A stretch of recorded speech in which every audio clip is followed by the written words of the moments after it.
నమస్తే, నేను సంజునేక్ అప్డేట్స్ చూస్తే ప్రతిపాదిత మార్పులతో అన్నమయ్య మదనపల్లె జిల్లాగా కొత్తగా పునర్వ్యవస్థీకరణ చేయనున్నారు. జిల్లా కేంద్రంగా మదనపల్లెను నిర్ణయిస్తూ ప్రభుత్వం నిర్ణయం తీసుకుంది. ఇక 3 డివిజన్లు 25 మండలాలు ఈ జిల్లాలో ఉండనున్నాయి. అన్నమయ్య మదనపల్లె జిల్లా కేంద్రం మదనపల్లె కాగా డివిజన్లుగా పీలేరు, రాయచోటి, మదనపల్లె ఏర్పాటు కానున్నాయి. 5 నియోజకవర్గాలు, 25 మండలాలు, 14,22,605 జనాభా కలిగి ఉంది. చౌడేపల్లి, పుంగనూరు మండలాలు మదనపల్లె డివిజన్లో కలవనున్నాయి.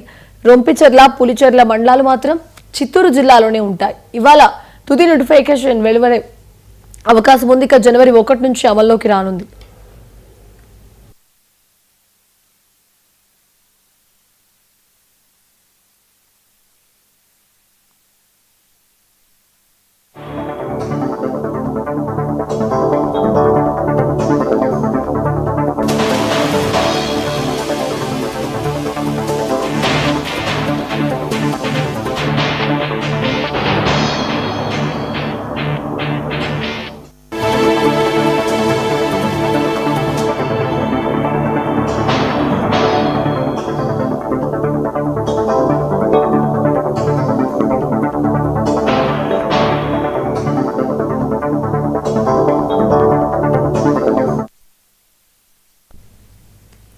తిరుమలలో ముక్కోటి ఏకాదశిని పురస్కరించుకుని టీటీడీ తీసుకొచ్చిన